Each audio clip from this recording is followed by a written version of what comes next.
Chers compatriotes, après plusieurs années de silence et de retenue qu'imposait mon statut d'homme d'État, je me sens dans l'obligation de briser ces devoirs, car le salut de notre peuple en dépend.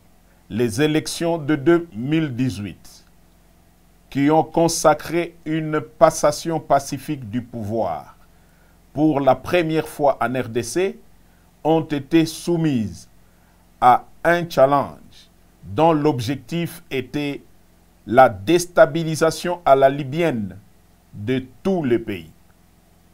Devant ces plans machiavéliques, forgés dans le sombre salon de les ennemis de la RDC, une paix des braves s'érigeait devant nous comme la seule solution salutaire pour épargner le pays de l'hécatombe planifiée. Cette paix des braves s'est matérialisée par un accord dont la majorité des acteurs sont encore vivants, à l'exception des généraux disparus Delphin Kayimbi et Tim Mukonto. Paix à leur âme.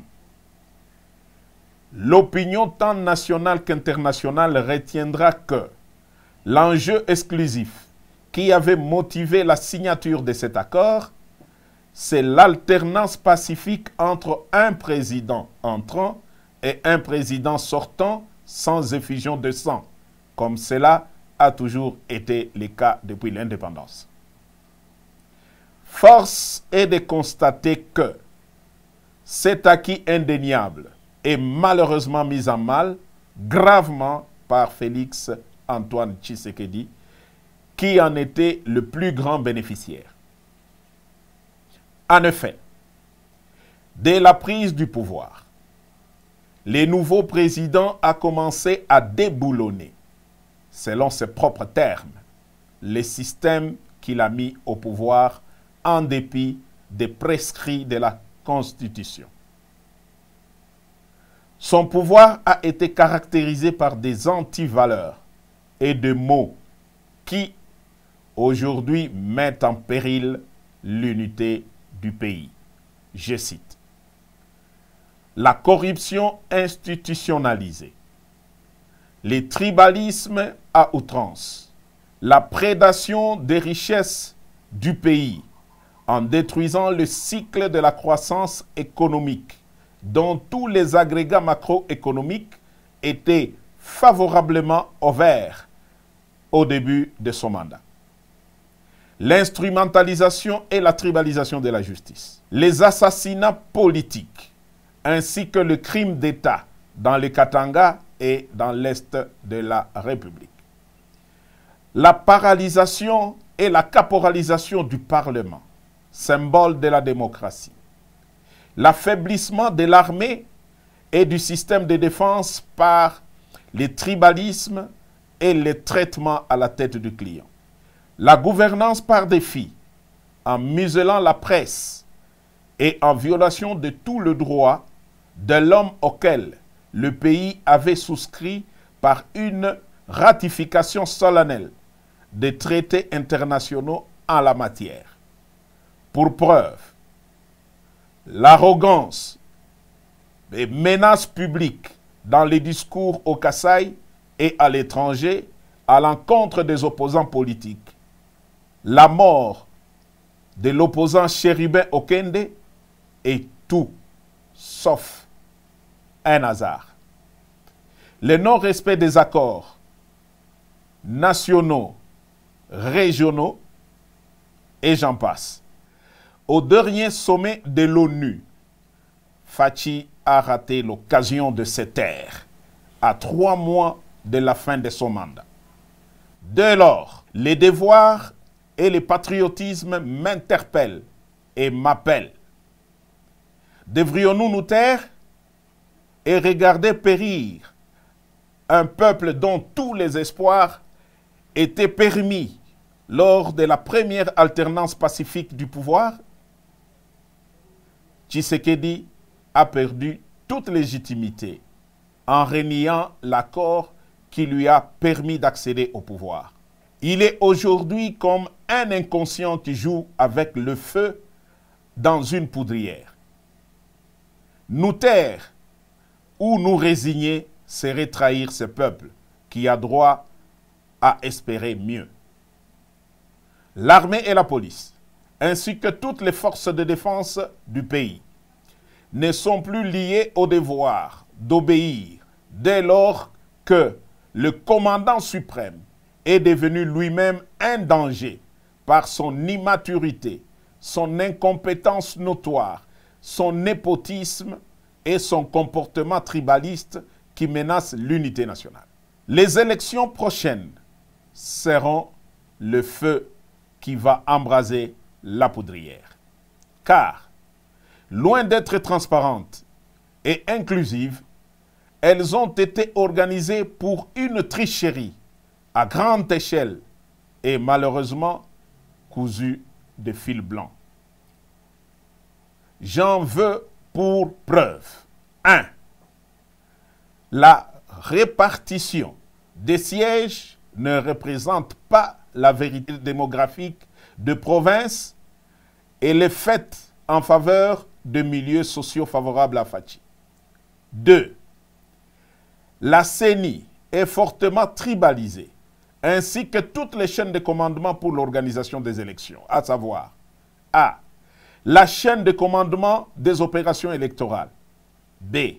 La chaîne de financement des opérations électorales. Et C. La chaîne de sécurisation des opérations électorales. Sur plus de 450 tribus en RDC, le contrôle de toutes ces chaînes de commandement est assuré par une seule tribu, celle des Fachi. 3. Le fichier électoral est biaisé. Certains kits électoraux sont et continuent à être dans les mains de pro-Fachi, qui attendent de bourrer les urnes au moment venu. À cela s'ajoute l'enrôlement massif des mineurs dans les grands Kasaï pour bourrer les urnes en faveur de Fachi. La CENI devient donc un piège, un vaste complot contre la démocratie.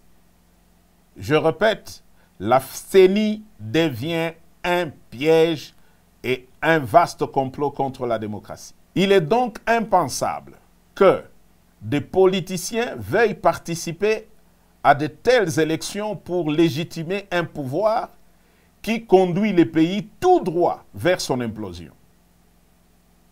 Si, en connaissance de cause, ils y participent quand même, ça sera soit qu'ils sont complices de Fachi, soit parce qu'ils poursuivent des intérêts égoïstes, personnels et inavoués au détriment de l'intérêt général du peuple. Je ne reconnaîtrai donc point, par devoir sacré et sur le serment du soldat, les pouvoirs qui viendraient de ces piètres élections si jamais elles ont lieu dans les conditions si haut décriées.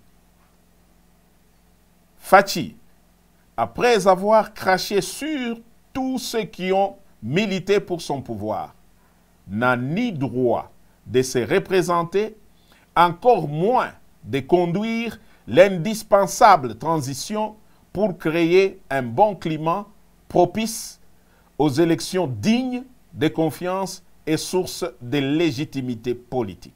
J'en appelle donc à la conscience de tous les fils et filles de la République à barrer la route à cet aventurier qui est comme un pachyderme dans une poterie. Aux compagnons d'armes FARDC, vous avez fait montre d'une discipline exemplaire, d'éviter les courants de coups d'État en Afrique. Vous avez jugé bon de laisser Fachi terminer calmement son mandat. Mais alors, si d'ici le 20 décembre, rien ne change dans l'organisation d'une élection inclusive et crédible comme cité si haut, nous serons dans l'obligation d'appliquer et de faire appliquer l'article 64 de la Constitution. S'il a en lui un peu d'héritage de son père qui a consacré toute sa vie pour voir l'avènement de la démocratie dans RDC, Fachi doit se retirer pour l'intérêt supérieur de la nation. S'il continue à s'entêter, à écraser et museler l'opposition, qu'il sache que seul le fabricant du monstre est capable de les détruire. Autant nous lui avons donné le pouvoir, autant nous sommes capables de les lui reprendre, de gré ou de force, pour sauver la République. Tous les officiers supérieurs impliqués dans l'accord suivanté savent quel est le rôle que j'ai joué pour le faire accepter, même auprès des politiques qui géraient les institutions citoyennes de la République. Et Fachi en est pleinement conscient. Dieu sera juge entre lui et moi. Vive la République!